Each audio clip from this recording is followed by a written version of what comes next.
Amiche e amici di Sport di Più, buongiorno, ben ritrovati, una nuova colazione insieme questa mattina e torniamo nel mondo dello sport paralimpico, un mondo che a Sport di Più piace e che segue con particolare attenzione, e con noi ospite questa mattina il presidente del Comitato Italiano Paralimpico del Veneto, Davide Giorgi. Buongiorno Presidente. Buongiorno a tutti, buongiorno a te Alberto. Allora Presidente, intanto come va? Tutto bene? Sì? Mi sembra che l'attività proceda Sì, molto direi bene. molto molto bene, l'attività, il vario anno sportivo sta finendo, ma sta finendo col botto perché abbiamo veramente avuto moltissime manifestazioni tra giugno e luglio in tutta la regione, insomma, segno che il movimento è ancora molto vivo. Eh sì, le manifestazioni le abbiamo anche riportato, no, sulle pagine di Sport di Più, e io ero presente qui a Verona, una grande festa. Questi eventi itineranti, oltre a celebrare gli atleti che hanno conquistato medaglie o comunque che si sono distinti, hanno anche un ruolo di informazione del territorio su quello che è l'attività del CIP.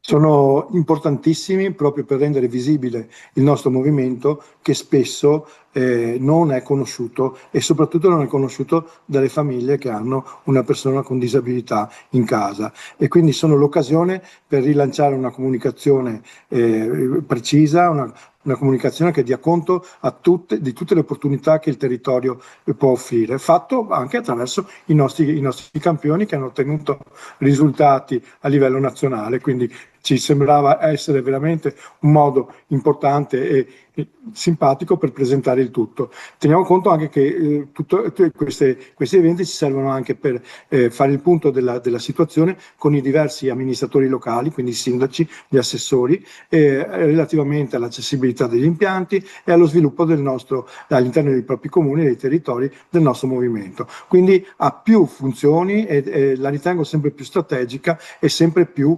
importante, la stiamo provando, ma abbiamo già dei risultati veramente buoni. Come dico sempre nello sport, no? Lo sport è un veicolo che apre a varie situazioni. Ovvio c'è la parte agonistica, c'è la parte dei risultati, ma poi è un collante, è un veicolo, come dicevo appunto, per parlare di tante altre cose. Quello che mi dici tu mi conferma un rapporto con le istituzioni locali per rendere le città, i paesi, i comuni e il Veneto in generale sempre più accessibile. Domanda che ti faccio: perché secondo te lo sport paralimpico finora ha avuto o comunque non ha avuto la giusta visibilità? Problema: non c'è attenzione, problema: non c'è comunicazione, problema: non è attraente come movimento. No, è solo una questione organizzativa nostra, ovvero noi siamo rimasti nell'ombra finché eravamo una federazione del CONI, e questo perché non ci dava modo di avere un'organizzazione propria e un lavoro proprio quotidiano sul nostro movimento. Dal 2017, quindi è già il 10° anno, noi siamo un'organizzazione paritetica al CONI, quindi il Comitato Italiano Paralimpico è un ente pubblico.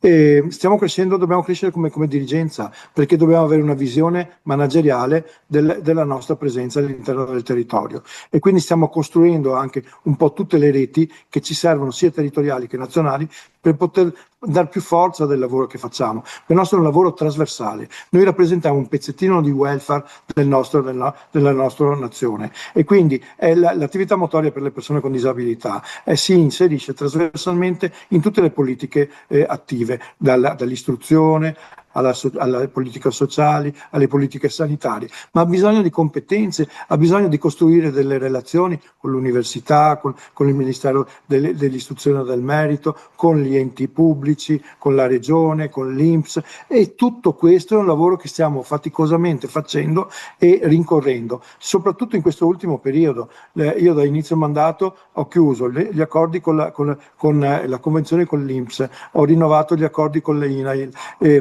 preso accordi e convenzioni con tutte e tre le università del Veneto, lavorato per portare a casa una convenzione con la Regione, tutti enti che sono fondamentali per noi, perché se noi ci inseriamo dentro le politiche sociali e sanitarie della nostra regione riusciremo a farci conoscere dall'utente nostro finale, che è la persona con disabilità. mi hai citato INPS, INAIL, fondazioni, università. Mi sembra di capire che il lavoro non è tanto convincere della bontà del progetto, ma il lavoro è prendere il contatto, perché poi i risultati e il riscontro c'è.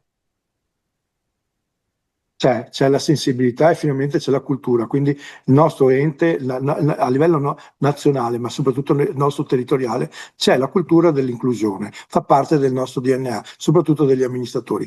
Manca che cosa? La progettualità. Noi dobbiamo saper mettere a terra la progettualità e saperci dare le forze per poterla realizzare. Quindi un'organizzazione nostra interna. La sto creando, creando un gruppo di lavoro, una squadra giovane che sappia soprattutto relazionarsi con gli enti e creare dei momenti importanti di progettazione dove poterla poi seguire e dare a disposizione le nostre associazioni. Per far cosa? Per fare reclutamento, per fare avviamento di attività sportive, per poter reclutare il più possibile le persone e quindi affidando poi loro delle risorse per dare la continuità dell'attività, finanziare la preparazione dei tecnici e sostenere le spese delle società sportive. Per far tutto questo devi avere un'organizzazione efficace perché le risorse ci sono, ma vanno spese in maniera corretta e bisogna saperle spendere.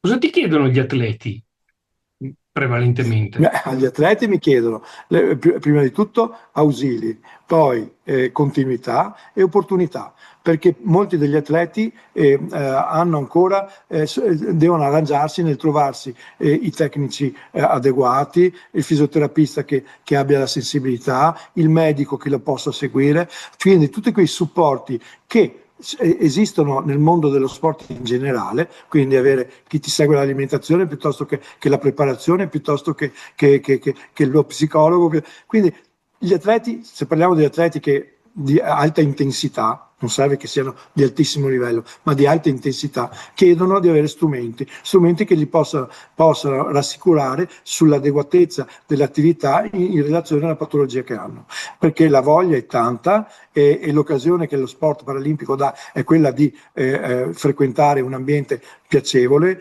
poter girare la regione, la nazione, anche girare altri paesi, vedere altri paesi, ma per poter essere all'altezza delle competizioni bisogna essere preparati e per essere preparati bisogna avere gli strumenti giusti. Quindi tanti supporti che stiamo oggi costruendo con le ASL e con tutti i servizi di ogni territorio.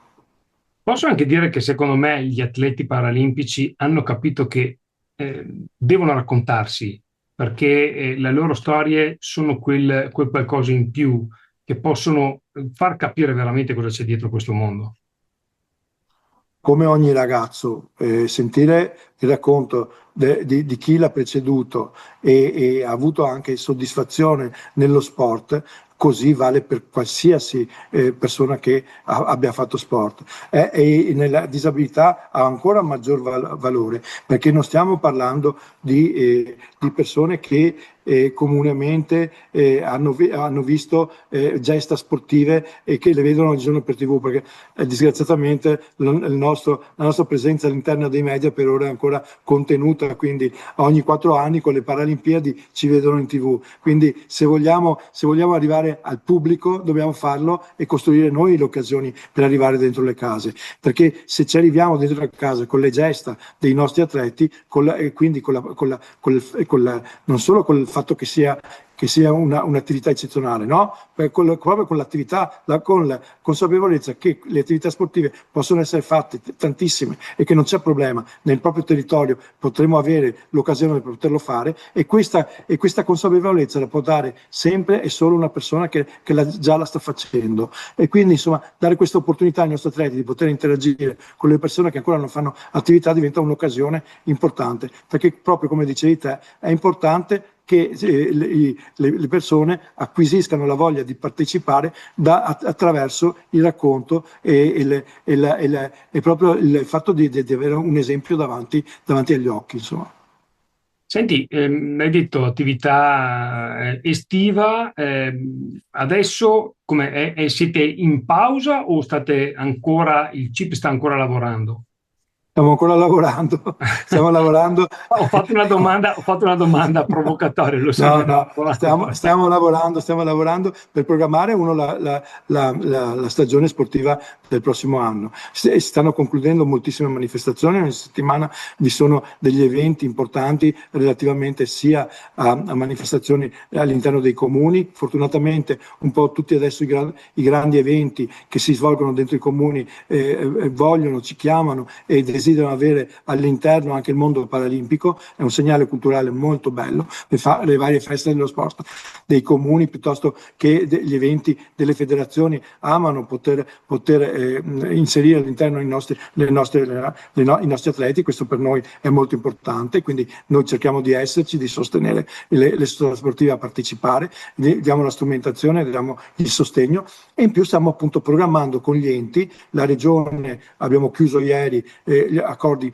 importantissimi che vedranno veramente la possibilità, daranno la possibilità a parecchie persone di essere sostenute attraverso le società sportive per fare attività motoria sportiva. Siamo di fronte a uno degli investimenti più importanti che la regione abbia mai fatto nei confronti del Comitato Paralimpico e dell'accordo che abbiamo firmato ieri. Sono veramente molto molto soddisfatto e sei il primo a saperlo che appunto ci sarà la possibilità e quindi i nostri ascoltatori darà la possibilità nei vari territori attraverso l'attività fisica adattata o attraverso il sostegno di voucher per le attività sportive di dare la possibilità a persone che non hanno ancora non hanno ancora avuto accesso all'attività motoria sportiva di poterlo fare attraverso le nostre associazioni. Quindi insomma e in più si sta investendo moltissimo sulla comunicazione di questo. Quindi il tutto è condito sul fatto che appunto il settore sociale, dove è adesso inserito lo sport, e il settore sanitario ci stanno cominciando non solo a credere, ma ci stanno appunto mettendo delle risorse. E di questo misureremo gli effetti entro la fine anno, perché il presidente Stefani ci ha promesso ulteriori investimenti. Quindi siamo veramente soddisfatti del lavoro che stiamo facendo. Beh, insomma, ottime notizie, Davide. Allora, facciamo una cosa, siccome poi con Sport di più andremo avanti, perché ormai siamo diventati amici, lo siamo sempre stati, ma adesso ancora di più, grazie anche a questa apertura da parte tua alla comunicazione. Noi ci rivediamo a settembre, perché immagino che da settembre in poi ci saranno altre novità e allora magari andremo a presentare più nel dettaglio la convenzione, la collaborazione con il comune, piuttosto che INAIL, l'INPS, insomma, tante cose da raccontare. Quindi intanto ti auguro un buon lavoro e avanti così e noi ci rivediamo a questo punto a settembre con le novità, va bene? Grazie di tutto, grazie della collaborazione e grazie per il lavoro che stai facendo e un caro saluto a tutti agli ascoltatori.